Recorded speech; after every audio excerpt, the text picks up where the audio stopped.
Cerita komik yang ada di dalam video ini merupakan hasil karya imajinasi penulis yang bersifat imajinasi, karangan atau fiksi belaka. Jika ada kesamaan dengan nama, tempat, ataupun kejadian di dunia nyata, itu hanya suatu kebetulan saja. Kami sebagai kreator juga tidak bermaksud menyinggung pihak manapun melalui cerita ini. Cerita ini tidak lain hanya sebagai hiburan dan bukan ajakan untuk meniru tindakan apapun yang ada dan digambarkan. Penonton dilarang meniru tindakan yang tidak baik dan bisa membedakan antara cerita berdasarkan kenyataan dan cerita berdasarkan imajinasi atau fiksi.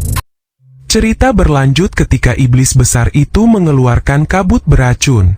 Bahkan Ling Sen tahu bahwa kabut racun iblis ini lebih mematikan dibandingkan dengan kabut racun milik Wang Tizhu sebelumnya.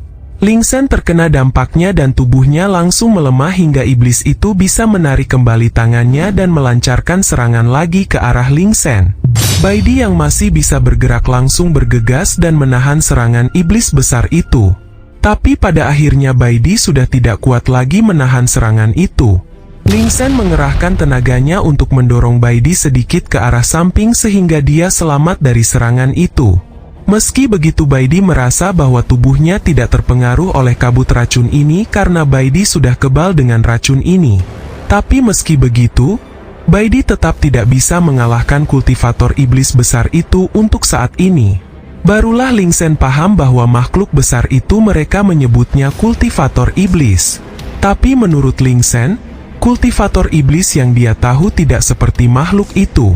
Tidak lama setelahnya iblis besar itu mulai mengamuk. Ling Sen menyuruh Baidi untuk melancarkan serangan pembantai iblisnya. Tapi Baidi masih belum bisa melakukannya karena tubuhnya masih gemetar ketakutan meski dia mencoba untuk melawan tubuhnya sendiri.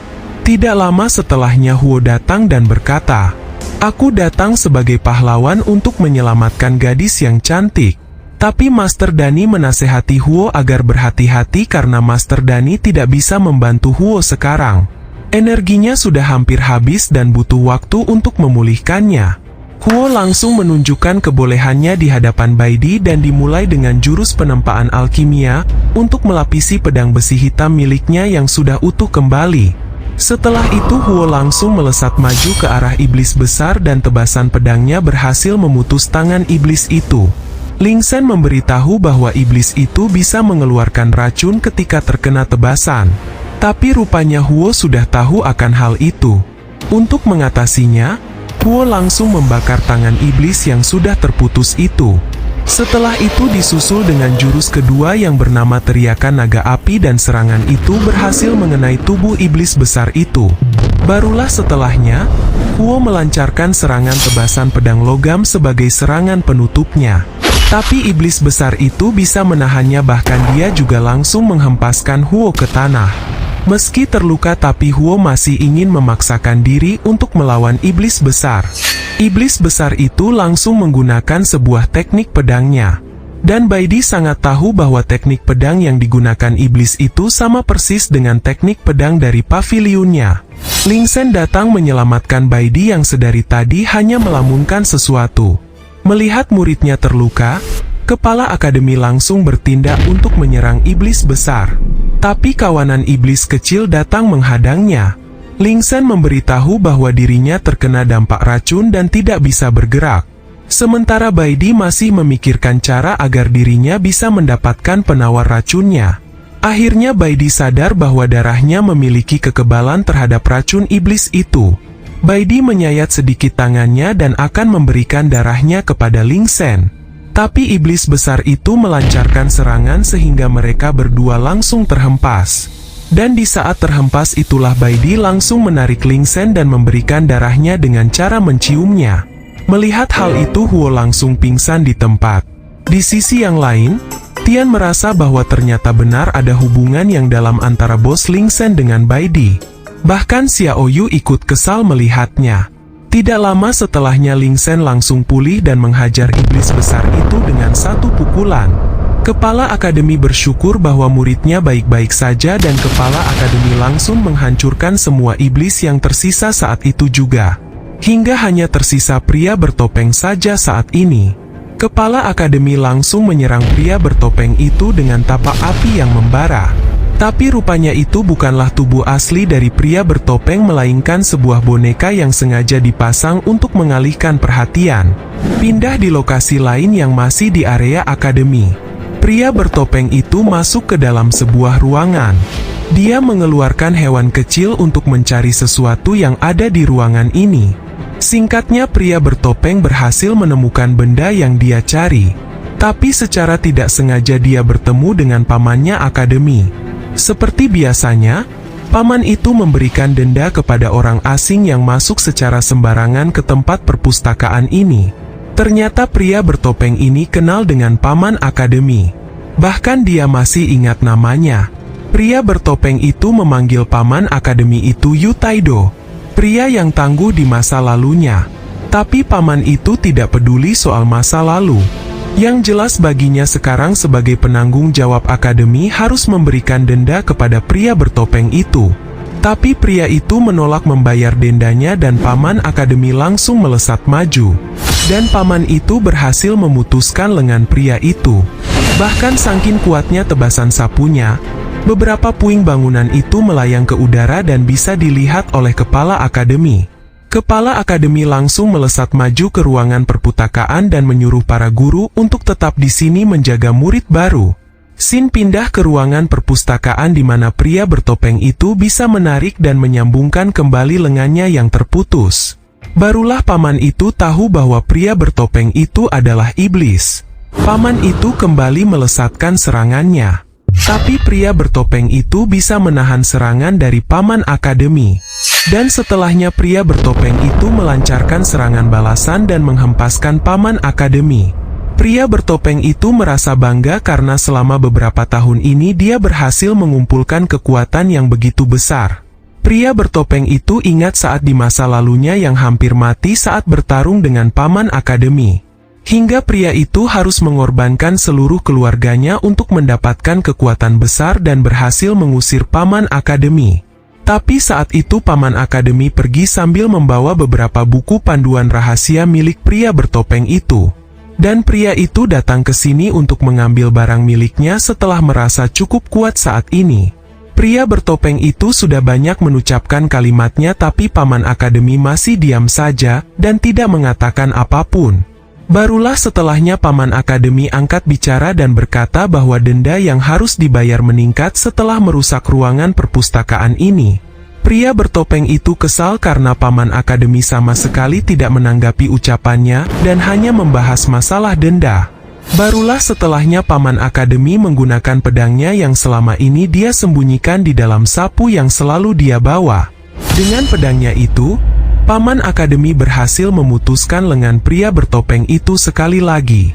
Itu adalah pedang sisa nyala api yang paman akademi miliki dan dia simpan selama ini.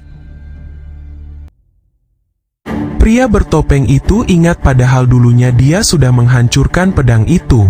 Tapi paman akademi masih menyimpannya hingga saat ini. Lanjut ke pertempuran di mana paman akademi langsung melesat maju dengan pedangnya dan berhasil mengenai wajah pria bertopeng itu. Tapi pria bertopeng tidak mati. Dia masih hidup dan wujudnya berubah seperti iblis kecil. Dia kabur dari paman akademi dan meninggalkan sesuatu untuk menyerang paman akademi. Dan sesuatu itu akan meledakkan akademi jika paman tidak segera menghentikannya. Akhirnya paman akademi membiarkan pria itu lolos karena paman akademi lebih memilih untuk menghentikan ledakan itu. Paman akademi menggunakan kemampuan pedang darahnya untuk mengatasi serangan kejutan itu, hingga efek ledakan itu bisa terlihat oleh kepala akademi. Singkatnya kepala akademi tiba di lokasi paman akademi. Paman akademi menjelaskan bahwa semua ini adalah ulah dari Sima Yue, seorang kultivator iblis yang pernah menghancurkan 9 provinsi puluhan ribu tahun yang lalu. Sima Yue yang legendaris itu dikenal sangat kejam karena sudah membantai ratusan ribu orang hanya untuk tujuan mengembangkan seni iblisnya. Di masa itu, untuk menangkap Sima Yue, Aliansi Kebenaran sampai mengirim 30 orang yang baru saja mencapai ranah kelima. 20 orang pada tingkatan ranah kelima berhasil Sima Yue mokatkan dan Sima Yue berhasil meloloskan diri setelahnya. Seni yang dikembangkan Sima Yue sangat menyimpang dan bukan seni iblis biasa. Seni yang Sima Yue kembangkan adalah seni untuk mengendalikan hati iblis. Dan itu terbukti bahwa kelompok orang yang menyerang akademi itu menjelma sebagai hati iblis. Kepala akademi masih ingin merahasiakan tentang hati iblis ini ke publik dan ingin segera menghabisi Sima Yue. Tapi paman akademi memberi saran kepala akademi agar segera menghubungi aliansi kebenaran untuk bekerja sama menghabisi Sima Yue daripada harus bergerak sendirian. Dan untuk saat ini paman akademi tidak bisa lagi melindungi akademi ini. Selain itu, iblis hati memiliki kemampuan penghancur diri yang menimbulkan efek ledakan. Kepala akademi ingat bahwa dirinya sudah menghancurkan semua hati iblis yang muncul, kecuali satu yang belum ditangani. Kepala akademi langsung melesat dan kembali ke arena ujian. Shin pindah di lokasi arena di mana Baidi menyampaikan terima kasihnya kepada Ling Sen. Tapi Baidi masih bersikeras untuk menyelidiki soal apakah Ling Sen adalah kultivator iblis ataukah bukan. Tidak lama setelahnya kepala akademi tiba di arena dan menyuruh semuanya untuk menjauh dari iblis itu. Sebuah efek ledakan besar muncul dan Ling Sen mencoba melindungi Baidi sekali lagi. Tapi ledakan itu sama sekali tidak melukai Ling Sen. Di sisi yang lain Xiao Yu dan Murong terlihat murka melihat kedekatan Baidi dengan Ling Sen. Setelah itu Murong menjauhkan Baidi dari Ling Sen dengan mengajaknya makan bersama. Setelah itu kepala akademi menghampiri Ling Sen dan meminta izin untuk memeriksa tubuhnya Ling Sen. Dari kemampuan mata dewa apinya, kepala akademi bisa tahu bahwa di dalam tubuh Ling Sen sudah tertanam benih hati iblis. Sin pindah di sebuah tempat di mana para master bisa berkumpul. Kejadian besar di Akademi Suantian sampai ke telinga para master. Mereka berencana mengirimkan beberapa orang ke Akademi Suantian untuk melindungi Akademi Suantian. Dalam pertemuan ini, kepala akademi juga hadir. Kepala akademi menjelaskan bahwa hati iblis wujud kejahatan yang dibentuk dari tubuh para kultivator ketika mereka menerobos tingkatan ranah ke-14. Semakin banyak kultivator seperti mereka, maka akan semakin besar kemungkinan mereka akan melahirkan iblis hati yang sesungguhnya. Untuk menjaga stabilitas dunia kultivasi, para master menutup rapat-rapat rahasia ini. Tapi kejadian itu muncul di hadapan para murid di akademinya. Ditambah lagi dengan kemunculan orang bernama Sima Yue sudah membawa banyak perubahan. Akhirnya master besar memberikan perintah agar kepala Akademi Suantian bisa bekerja sama dengan kepala Akademi Naga untuk melawan kejahatan yang ditimbulkan oleh hati iblis. Sementara master yang lain akan merencanakan hal lain yang intinya kurang lebih sama. Dan setelahnya pertemuan para master selesai, Sin pindah di lokasi kepala Akademi Naga. Pria itu bernama Wewang dan dia tidak menyangka bahwa Akademi Suantian yang menyandang sebagai akademi nomor 1 itu bisa diserang dan disusupi oleh kelompok penjahat dengan sangat mudahnya. Waktu berlalu hingga ke hari selanjutnya di lokasi kamarnya Ling Sen. Pagi harinya, Ling Sen dan Baidi bangun secara bersamaan. Dan tiba-tiba saja Baidi berteriak keras hingga suaranya terdengar oleh murid yang lain.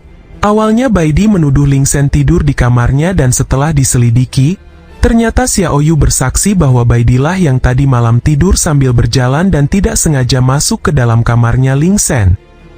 Karena Baidi malu, dia mengalihkan pembicaraan dan menyuruh Ling Sen agar bersiap karena penempatan kelas akan segera dimulai. Saat Baidi akan keluar, dia melihat banyak murid laki-laki yang berhenti tepat di depan kamar Ling Sen. Tapi setelahnya mereka lari ketakutan saat melihat wajah Baidi yang kesal. Waktu berlalu dan singkatnya Ling Sen menuju ke kelasnya. Ling Sen menanyakan tentang apa alasan Baidi mengikutinya karena setahu Ling Sen, kelas Baidi dan Ling Sen arahnya berbeda. Baidi menjawab bahwa dirinya hanya ingin mengawasi Ling Sen. Xiao Yu yang merasa cemburu langsung menuduh bahwa Baidi memiliki niat untuk mendekati Ling Sen. Tapi Baidi langsung menyangkalnya karena Xiao Yu terlihat lebih dekat dengan Ling Sen. Seolah-olah kemana-mana selalu menempel dengan Ling Sen. Tidak lama setelahnya Tian datang dan menyapa bos Ling Sen. Dia tidak menyangka jika Ling Sen berada di kelas ini. Tian menjelaskan bahwa murid akan ditempatkan ke dalam kelas berdasarkan nilai saat ujian sebelumnya. Murid yang terlewat baik akan ditempatkan di kelas A. Murid yang baik akan ditempatkan di kelas B, murid biasa akan ditempatkan di kelas C. Dan kelas yang saat ini Lingsen masuki adalah kelas D, di mana isinya adalah murid-murid yang nilainya paling rendah. Tidak lama setelahnya instruktur Yanli datang dan menyuruh muridnya untuk diam dan tenang. Tian memberitahu Lingsen bahwa instruktur Yanli adalah wali kelas di kelas D ini, meski sebenarnya hal ini sangat mengejutkannya. Instruktur Yanli kesal karena dia sudah menyuruh murid untuk diam, tapi bisikan Tian itu terdengar sangat jelas. Tapi Lingsen menangkap buku itu dengan alasan bahwa dirinya bergerak secara refleks dan berkata bahwa dirinya tidak ada niatan untuk menyinggung instruktur Yanli. Setelah itu instruktur Yanli memberikan buku pelajaran yang akan dipelajari oleh para murid. Itu adalah buku pelajaran yang sudah mendapatkan standarisasi oleh pihak yang berkaitan. Dan di dalam buku itu dijelaskan semua cara agar murid bisa memandu energi Qi ke dalam tubuh. Setelah itu Zongma yang juga masuk ke dalam kelas D, langsung protes karena pelajaran tentang energi Qi adalah pelajaran dasar yang sangat mudah. Instruktur Yanli kesal dan berkata bahwa di dalamnya ada pelajaran lain yang lebih dari sekedar pelajaran dasar. Zongma kesal karena Lingsen tidak melakukan refleks untuk menangkap buku itu seperti sebelumnya. Instruktur Yanli menjelaskan bahwa buku pelajaran itu sudah melalui banyak penelitian dan mengajarkan teknik dasar kultivasi yang lebih aman dan stabil. Oleh karena itulah, tidak peduli teknik apa yang sudah dipelajari para murid di keluarganya, tapi selama mereka berada di dalam akademi, maka mereka harus mempelajari teknik yang benar. Dan karena para murid sudah memiliki pengalaman dasar dalam mengembangkan energi Qi, jadi instruktur Yanli tidak akan segan mengeluarkan murid yang tidak berhasil mengembangkan energi Qi dengan cara yang tepat. Menurut Baidi dan juga Tian, hal ini sangat mudah dilakukan jika seorang murid mampu memahaminya dengan benar. Meski begitu Lingsen merasa khawatir jika dirinya akan kesulitan untuk memahami pelajaran ini. Singkatnya para murid mulai mempelajari dan mempraktekkan teknik dasar yang benar. Dimulai dari Baidi yang mulai fokus mengumpulkan energi Qi. Hingga pada akhirnya dia berhasil dan langsung mencoba melesatkan energi yang sudah terkumpul itu. Instruktur memuji Baidi karena bisa melakukannya dengan sangat cepat. Tapi instruktur menyuruh Baidi untuk mengganti meja yang rusak akibat ulah Baidi barusan. Setelah itu instruktur melirik ke arah Lingsen yang terlihat kesulitan. Awalnya Tian ingin memberitahu instruktur bahwa celananya sobek, tapi Zongma melarangnya dengan alasan bahwa mungkin itu adalah pakaian model terkini milik instruktur. Setelah berpikir dan belajar dengan keras, akhirnya Lingsen mulai mencobanya. Tapi sekeras apapun Lingsen mencobanya, dia gagal melakukannya. Akhirnya Lingsen meminta bantuan kepada Baidi tentang cara merasakan energi Qi yang ada di sekitar. Baidi mengajari Lingsen dengan caranya. Baidi mengibaratkan bahwa tangan adalah botol dan energi Qi adalah air. Dan Lingsen harus bisa merasakan air yang mengalir ke dalam botol itu. Tidak menunggu lama Lingsen langsung mencobanya dan mulai membayangkan seperti yang diajarkan oleh Baidi. Tapi rupanya cara yang diajarkan Baidi tidak terlalu efektif karena Lingsen masih gagal. Dalam benak Baidi, Lingsen sama sekali tidak bisa menarik dan merasakan energi Qi. Tapi yang menjadi pertanyaan Baidi adalah, kenapa Lingsen bisa menjadi begitu kuat? Setelah itu instruktur menyiapkan satu bola energi kepada Zongma sebagai contoh. Instruktur menjelaskan bahwa itu adalah bola yang sudah dibuat khusus oleh Aliansi Kebenaran sebagai alat latihan bagi siswa. Semakin banyak energi Qi yang dimasukkan ke dalam bola energi itu, maka bolanya akan menjadi semakin ringan dan mudah untuk diangkat. Setelah itu Zongma langsung mencoba memasukkan energi Qi yang sudah dia kumpulkan dan memasukkannya ke dalam bola energi itu. Kemudian instruktur menjelaskan bahwa energi Qi yang dimasukkan juga harus energi Qi yang benar karena jika tidak, maka bolanya malah akan menjadi semakin berat. Tian memberitahu Lingsen bahwa biasanya di dalam akademi juga sering diadakan sebuah kompetisi olahraga menggunakan bola energi. Dan olahraga itu sangat populer di dunia kultivasi. Setelah menjelaskan semuanya, barulah instruktur memberikan bola energi kepada masing-masing murid. Baidi bisa mengangkat bola itu dengan sangat mudah karena merasa ringan sekali. Tian juga berhasil mengangkat bola itu, tapi dia merasa sedikit berat rasanya. Yang itu artinya energi Qi milik Bai Di jauh lebih besar. Ling Shen tertarik dan ingin mencoba mengangkatnya. Tapi instruktur sangat yakin bahwa bola energi itu tidak akan bisa diangkat hanya dengan mengandalkan kekuatan fisik saja. Bola itu hanya bisa diangkat dengan bantuan energi Qi saja.